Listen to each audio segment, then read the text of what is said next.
বিসমিল্লাহির রহমানির রহিম। আসসালামু আলাইকুম রহমতুল্লাহ। বা সাথীবৃন্দ, আমাদের এখন আলোচ্য বিষয় গাছের আদব সম্পর্কে। নাহমাদুহু নুসাল্লি আলা রাসূলিল কারীম, আম্মা বাদ। রব্বি জিদনি ইলমা। আলহামদুলিল্লাহ, সমস্ত তারিফ, সমস্ত প্রশংসা মহান আল্লাহ সুবহানাহু ওয়া তাআলার জন্য, যে মহান আল্লাহ সুবহানাহু ওয়া তাআলা আমাদের প্রতি দয়া করে, ভালোবেসে, ব্যস্ততময় দুনিয়ার বিভিন্ন কাজের মধ্যে থেকে আলাদা করে দুনিয়ার মধ্যে সবথেকে উত্তম জায়গা আল্লাহর ঘর মসজিদ, সে মসজিদ আনিয়ে এই সময় আল্লাহ পাকের যে হুকুম ছিল আসরের নামাজ আমাদেরকে জামাতের সহিত পড়ার তৌফিক দিয়েছেন, আর আমরাও আদায় করতে পেরেছি, যার জন্য সে মহান আল্লাহ সুবহানাহু ওয়া তাআলা শুকরিয়া স্বরূপ আলহামদুলিল্লাহ। তারপরে পরে সৃষ্টির সেরা দুজাহানের নবী মুহাম্মদ মুস্তাফা সাল্লাল্লাহু আলাইহি ওয়াসাল্লাম, যিনার অক্লান্ত মেহনত, পরিশ্রম এবং অন্তরের ফিকরের মধ্য দিয়ে আমাদের কাছে দিন পৌঁছেছে, আমরা পরিপূর্ণ ইসলাম পেয়েছি, সে পেয়ারা হাবিব মুহাম্মদ মুস্তাফা সাল্লাল্লাহু আলাইহি ওয়াসাল্লামের প্রতি দরুদ শরীফ পাঠ করি, সাল্লাল্লাহু আলাইহি ওয়াসাল্লাম। ভাই সাথী, আল্লাহ সুবহানাহু ওয়া তাআলা মহান, আল্লাহ পাক নিজ কুদরতের দ্বারাতে দুনিয়ার সমস্ত নিজামকে বানিয়েছে, আর এই দুনিয়ার মধ্যে সব থেকে উত্তম করে বানিয়েছে আল্লাহ সুবহানাহু ওয়া তাআলা মানুষকে। আর মানুষের সম্মুখে আছে ভাই আখেরাত। দুনিয়াটা হচ্ছে ক্ষণস্থায়ী জিন্দেগি। এই দুনিয়া আমরা কেউ ছিলাম না, এখন আসি আবার থাকবো না, এই সে বিষয়। কিন্তু এই মানুষ দুনিয়াতে এসে উদ্দেশ্যকে ভুলে গিয়েছে, দুনিয়াতে মশগুল হয়ে গিয়েছে, আল্লাহর হুকুম থেকে বহু দূরে আমরা চলে গিয়েছে। তখন আল্লাহ সুবহানাহু ওয়া তাআলা এই মানুষকে আল্লাহর সঙ্গে সম্পর্ক গড়ে দেওয়ার জন্য যুগে যুগে আল্লাহ পাক কালে কালে সময় উপযোগী ভাবে অসংখ্য আম্বিয়া কেরামকে দুনিয়াতে পাঠিয়েছে, আর তিনারা দুনিয়াতে এসে মানুষের দাঁড়িয়ে দাঁড়িয়ে গিয়েছে, আর মানুষকে আল্লাহর দিকে ডেকেছে, আল্লাহর সঙ্গে সম্পর্ক আমরা গড়ে দিয়েছে। এই কাজ আল্লাহ পাক একমাত্র বেগুনাহ মাসুম নবীদের দ্বারাতে নিয়েছেন। কিন্তু আল্লাহ পাক মুহাম্মদ মুস্তাফা সাল্লাল্লাহু আলাইহি সাল্লামকে দুনিয়া পাঠানোর পরে আল্লাহ পাক পরিষ্কার জানিয়ে দিয়েছেন কালাম পাকে, যে খাতামান নবীন, যে শেষ, আমাদের নবী শেষ নবী, কিয়ামত পর্যন্ত আর কোনো নবী আসবে না। কিয়ামত পর্যন্ত যত মানুষের দুনিয়াতে আসবে, সমগ্র মানুষের জন্য একমাত্র নবী হয়েছে মুহাম্মদ মুস্তাফা সাল্লাল্লাহু আলাইহি সাল্লাম। তবে নবী যেহেতু আর আসবে না, তাই আল্লাহ সুবহানাহু ওয়া তাআলা এই নবীওয়ালা কাজের দায়িত্ব এই উম্মতকে দিয়েছে। আর এই কাজের জন্য আল্লাহ পাক বলছে আমাদেরকে শ্রেষ্ঠ উম্মত, যে তোমরা শ্রেষ্ঠ উম্মত, তোমাদের শ্রেষ্ঠতার কারণ তোমরা মানুষকে ভালোর দিকে ডাকবে, খারাপ থেকে নিষেধ করবে, আর আল্লাহর প্রতি পরিপূর্ণ ঈমান আনবে। এই কাজের জন্য আমরা সেভাবে শ্রেষ্ঠ। আল্লাহ পাক আর এক জায়গায় বলছেন যে ওই ব্যক্তির কথা থেকে ভালো কথা আর কাহার হইতে পারে, যে মানুষকে আল্লাহর দিকে ডাকে এবং নিজে নেক আমল করে আর বলে কি আমি মুসলমানদের মধ্যে হইতে একজন। আল্লাহ সুবহানাহু ওয়া তাআলা আর এক জায়গায় বলছে যে তোমাদের মধ্যে একটা দল থাকা দরকার, যারা মানুষকে কি সৎ কাজে আদেশ করবে ও অসৎ কাজে নিষেধ করবে, অর্থাৎ আমর বিল মারুফ নাহি আনিল মুনকার। আর এই কাজ যারা করবে তাহারাই সফলকাম হবে। ওরা হচ্ছে কি সফলকাম জামাত। তবে সাথী, সমস্ত আয়াতের দিকে তাকালে আমরা কি দেখতে পাই, যে দাওয়াতের কাজ করা আমাদের জন্য কি মানে জরুরি, এই কাজ আমাদেরকে করতে হবে। তো এই দাওয়াতের কাজ বাকি থাকবে তো কি পৃথিবীতে দিন মানে বাকি থাকবে। দাওয়াতের কাজ বাকি থাকলে এই পৃথিবীতে দিন ভাই মানে বাকি থাকবে। ওই যে প্রত্যেকটা জামানা, প্রত্যেকটা নবী আলাইহিস সালামের যে সুন্নাত, সেটা সবাই কি মানে গাছতলা আমল। যে মহল্লায় গাছ হয়, সে মহল্লা থেকে আল্লাহ পাক আযাব খেয়ে হটিয়ে দেয়। সে মহল্লা আযাব মানে পাঠায় না। তো ভাই গাছ থেকে মানে তাকত আছে। এই গাছ থেকে বহুত লাভ আল্লাহ রাসূল সাল্লাল্লাহু আলাইহি সাল্লাম হাদিসের মাধ্যমে মানে বলেছে যে আল্লাহর রাস্তায় এক সকাল অথবা এক বিকাল বাহির হওয়া দুনিয়া এবং দুনিয়ার মধ্যে যাহা কিছু আছে তা হইতে উত্তম। সুবহানাল্লাহ। এত হচ্ছে মানে কি দাওয়াতে মেহনতের লাভ। আরও কি বলা হয়েছে যে আল্লাহর রাস্তায় দাওয়াতে যাওয়ার পরে যে পায়ে ধুলোবালি লাগবে, সে ধুলোবালি লাগা পা আর জাহান্নামের আগুন কখনো একত্রিত হইবে না। আল্লাহর রাস্তায় যদি একটা বিকালও বাইরে হয়, যে মানে পরিমাণ শরীরে ধুলোবালি লাগবে, সেই পরিমাণ আল্লাহ সুবহানাহু ওয়া তাআলা কিয়ামতের মাঠে তাকে মেশক দান করবে। এছাড়া বহুত লাভের কথা এসেছে যে আল্লাহর রাস্তায় কিছুক্ষণ সময় দাঁড়িয়ে থাকা শবে কদরে হাজরে আসওয়াদের সম্মুখে ইবাদত করার থেকেও উত্তম। তো ওই জন্য এই কাজ আমরা প্রত্যেক করবো ভাই ইনশাল্লাহ। এই কাজ করলে আল্লাহ পাক তো লাভ তো দিবি, কিন্তু এটা আমাদের দায়িত্ব, আমাদের জিম্মাদারি। বা জিম্মাদারি মনে করি এই কাজ আমাদের করতে হবে, করবো ইনশাল্লাহ। তো বা যেহেতু খুব দামি কাজ, নবিয়ালা কাজ, খুব উঁচা কাজ, ওই জন্য ওলামায়ে কেরাম এই কাজে কিন্তু মানে তরতিব মানে বলেছে। দুনিয়ার সমস্ত কাজের নিয়ম পদ্ধতি থাকে, অনুরূপভাবে কি দাওয়াতের মেহনতেরও কি নিয়ম পদ্ধতি আছে। তাই হক্কানি উলামায়ে কেরাম এই গাছতলা আমলের যে নিয়ম মানে বলেছে সে নিয়মে কাজ আমাদেরকে করতে হবে। সেটা কেমন, যে ভাই এই যে কাজ করতে গেলে কি প্রথমে দুটো মানে আমল হবে, মসজিদে দুটো আমল হবে, একটা হবে মসজিদে, একটা হবে মসজিদে মানে বাইরে। সে আমল কী হবে, একজনের দোয়ায় থাকবে, একজন ইস্তেগফারে থাকবে, একজন কিছু কথা বলবে আর কিছু মানুষ শুনবে। এ ভাই জামাত মানে কি, কাজ মানে বুঝে দেওয়া।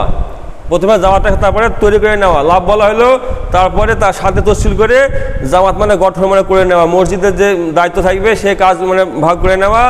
তারপরে একটা যাবে আমল, সেটা কি কোথায় মসজিদের বাইরে হবে, সেখানে আবার কি যে লোক থাকবে মানে 4 প্রকারের, একজন স্থানীয় মানে রাহাবার কি মানে বানিয়ে নেওয়া, তারপরে কি জিম্মাদার থাকবে, জিম্মাদার মানে বানিয়ে নেওয়া, তারপরে মোতাকাল্লিম, তারপরে একটা মামুর সঙ্গে দেওয়া, এভাবে জামাতকে গঠন করে নেওয়া। এবারে ভাই কাজ মানে বুঝাইতে হবে, এবার কাজ মানে বুঝাইতে হবে যেখানে কি মানে কথা হবে, এখানে অল্প অল্প কি মানে কাটা মানে কথা হবে, বেশি মানে বড় ওয়াকিয়া মানে হবে না, আল্লাহকে কুদরত, হ্যাঁ আল্লাহ পাকে বড়ত্ব মহত্ব এবং ইমানে কিনা কথা এখানে হবে। আর বাকি হাতেটা কি জমে এখানে শুনবে, একজন দোয়ায় থাকবে, আল্লাহর সাথে দোয়া করবে যে আল্লাহ যে জামাত গিয়েছে তুমি জামাতকে তুমি কবুল করো, এই জামাতে ওসিলা করে গ্রামবাসীকে তুমি হেদায়েত দান করো, আল্লাহ তামাম দুনিয়ার মানুষকে তুমি হেদায়েত দান করো। আয় আল্লাহ আমরা হেদায়েতের ভিখারি, তুমি তো হেদায়েতের মালিক রব্বুল আলামিন। আয় আল্লাহ আমাদের মেহনতকে তুমি কবুল করো, আয় আল্লাহ আমাদের প্রত্যেকে হৃদায়ত দান করো। আয় আল্লাহ এই গাছতলা আমল ওসিলায় তুমি পুরো মানে মহল্লাদের দিন তুমি চমকিয়ে দাও। এমনি করে ভাই কি কেন্দ্রে কেন্দ্রে নিজের মহল্লার জন্য এবং সমগ্র উম্মতি মুহাম্মাদের জন্য আল্লাহর কাছে খুব মানে দোয়া করতে হবে। এখানে যেমন দোয়া হবে তার তাসির মহল্লায় মানে পড়বে, ওই জন্য হবে খুব ফিকির নিয়ে দোয়া করা, সে সাথে মানে দোয়া মানে থাকবে। আর যে সাথে থাকবে ইস্তেকবালে, সে সাথে এই ফিকির নিয়ে থাকবে যে যদি আজকে মহল্লার সমস্ত মানুষ এসে যায় তো আমি কী উপরা দেখে মানে অভ্যর্থনা আমরা জানাবো, হাতে মানে মুসাফা করে সালাম পেশ করে, হ্যাঁ অজুখানা দেখিয়ে অজু করিয়ে এই মজমাজ মানে বসিয়ে দেবো, এই ফিকির নিয়ে এসে দাঁড়িয়ে থাকবে। এছাড়াও যদি কোনো মানুষ রাস্তা দিয়ে যায় তাকে মানে সালাম পেশ করবে, খোঁজখবর নেবে এবং চেষ্টা করবে, পর ফিকির থাকবে কি যে ওই ভাইকে ডেকে যাতে আমি মজমাতে মানে বসাতে পারি, এই মানে ফিকির থাকবে। যে জামাত মানে মহল্লায় গেছে ওখান থেকে সাথে মানে তফসিল করে নিয়ে আসবে মসজিদে, ওই ব্যক্তিকে মানে আপ্যায়ন করে মসজিদে মানে বসাবে, আমল এমন কিন্তু নয় যে কোনো ব্যক্তি রাস্তা দিয়ে যাবে বা মসজিদে পাইতে দিয়ে হেঁটে যায় তাকে মানে সালাম করে তাকে ডেকে চেষ্টা করা, আর ফিকির থাকবে কি ভাইকে মজমায় মানে বসানো, এসে ইস্তেকবাল আল্লাহর কাজ। আর যে মানে জামাতটা মহল্লায় যাবে তারা প্রথমে দোয়া করবে, দোয়া এর জন্য করবে যে এ কাজ কি নবীওয়ালা কাজ, উচ্চা কাজ, দামি কাজ, আমরা তো কমজোর দুর্বল মানে ভুলে ভরা গুণাগার বান্দা, এই জন্য ভাই কি আল্লাহর কাছ থেকে সাহায্য মদদ চেয়ে জামাত মানে বাহির হবে। ও যে নিজেদের মানে কমজোরি আল্লাহর কাছে মানে পেশ করা এবং হেদায়েতের দোয়া মানে চেয়ে নেওয়া যে আল্লাহ আমরা জামাতে যাচ্ছে তুমি মেহনত তুমি কবুল করো, আল্লাহ আমরা কমজোর দুর্বল, আয় আল্লাহ আমাদের দ্বারা কিছু হয় না, যা কিছু হয় তোমার তরফ থেকে হয় রব্বুল আলামিন। ও গো আল্লাহ তুমি তো হেদায়েতের মালিক, আমরা হেদায়েতের ভিখারি, আয় আল্লাহ আমাদের প্রত্যেকে হেদায়েত দান করো, আয় আল্লাহ আমাদের মেহনতকে তুমি কবুল করো, আয় আল্লাহ এই মেহনত গোসলা করে পুরো মহল্লায় তুমি দিন মানে জিন্দা করে দাও। আয় আল্লাহ খাস করে যে ভাইয়ের কাছে যাওয়া হবে সে ভাইকে তুমি কবুল করে দাও, সে ভাইয়ের দিল মন তুমি নরম করে দাও, আয় আল্লাহ সে ভাইকে মসজিদে রাখার তৌফিক দান করো। বিশেষ করে এই সমস্ত দোয়াগুলো মানে করবে। দোয়া করার পরে জামাত মানে রওনা হবে। প্রথমে থাকবে রাহাবার ভাই জামাতটাকে সাইড দিয়ে নিয়ে যাবে যাতে রাস্তায় চলতে মানুষের অসুবিধা না হয় সেদিকে মানে খেয়াল রাখবে, সেদিকে খেয়াল রাখবে। তবে এক সাইড দিয়ে যাবে, রাস্তায় কোনো কষ্টদায়ক জিনিস থাকে সেটাকে হটিয়ে দেবে এবং জামাতটাকে নিয়ে গিয়ে যে ভাইয়ের বাড়িতে যাবে সে ডাইনে বা বাইরে জামাতকে আড়াল করে রেখে সালাম দেবে, সালাম দিয়ে সে ভাইকে ডেকে মুত্তাকালীন ভাইয়ের সঙ্গে জুড়ে দেবে। মুত্তাকালীন ভাই সংক্ষেপে ইমানে কিনে কথা বলে তাকে নগদ মসজিদে আসার জন্য তাকে বলবে। যদি সে আসতে চায় তো দায়িত্ব কী হবে যে একজন সাথীর মাধ্যমে মসজিদে মানে পৌঁছে দেওয়া, একা না সারা। আর যে ভাই সঙ্গে নিয়ে আসবে সে কথা বলতে বলতে আসবে, একদম কালাবুবা হয়ে আসবে এমন কিন্তু না। দুনিয়ার দিনের কথা বলবে না পারলে কমসে কম দুনিয়াবি কোনো মানে খোঁজ খবর নিতে নিতে তাকে মসজিদে নিয়ে আসবে। আর যখন মানে কথা বলবে প্রত্যেকে ধ্যান দিয়ে কথাগুলো শুনবে, এই কথাগুলো প্রত্যেকের জন্য। এবং রাহাবার ভাইও ধ্যান দিয়ে শুনবে। এমন নয় যে মোতাকালী ভাই মানে কথা বলছে আর আপনারা এখানে বলেন আমি ওই ভাইকে ডেকে নিয়ে আসি, এই বলে মানে চলে যাবে, এ যাওয়া হবে না। খুব এই ভাইয়ের কথা সম্পূর্ণ শেষ হবে, তারপর আবার দ্বিতীয় বাড়তে যাবে। এই ভাইকে মানে গাছ করতে হবে, মিনিমাম 10টা 15টা বাড়তে গাছ মানে করতে হবে। আর গাছ তো মানে সপ্তাহে হবে 2টো, নিজের মসজিদে আর পাশে মানে মসজিদে। এছাড়াও কি জামাতে গেলে রোজা নাকি মানে উমুমি গাছ হবে, সেটা হচ্ছে আসরবাদে বেশিরভাগ হয় মসজিদে। যেটা মাসুরা সাপেক্ষে সেটা ঠিক হবে যে আসর হবে না মাগরিব হবে, সে মোতাবেক কি গাছ মানে করতে হবে। এবং গাছ হয়ে গেলে ইস্তেগফার পড়তে পড়তে মসজিদে ফিরে আসতে হবে। তো ভাই গিয়েছিলাম সব থেকে দামি কাজ নবী আল্লাহ কাজ করতে, তো ইস্তেগফার মানে কেন পড়বো, তাই কি না? তো ভাই এই কাজ হচ্ছে ভাই কি নবী আল্লাহ কাজ, নবীরা বেগুনা মাসুম ছিল, আমাদের কমজোর দুর্বল ভুলে ভরা গুনাহগার বান্দা। এই যে কাজ, এই কাজের কি আমরা হক আদায় করতে আমরা পারিনি। খুব আমাদের হয়তো অনেক ভুলভ্রান্তি হয়ে গেছে, ঠিক কি হয়তো বলতে পারিনি, হয়তো চোখের হেফাজত করতে মানে পারিনি। এই জন্য কি নিজেদের মানে কমই মানে মনে করে আল্লাহর কাছে ইস্তেগফার করা, আল্লাহর কাছে ইস্তেগফার করা এবং ইস্তেগফার পড়তে পড়তে মসজিদে ফিরে আসা। এবং যে দোয়ায় থাকবে তাহাকে টুকি মানে ডেকে নেওয়া, যে সকল সাথী মানে মজমায় বসে কিছু কথা হবে।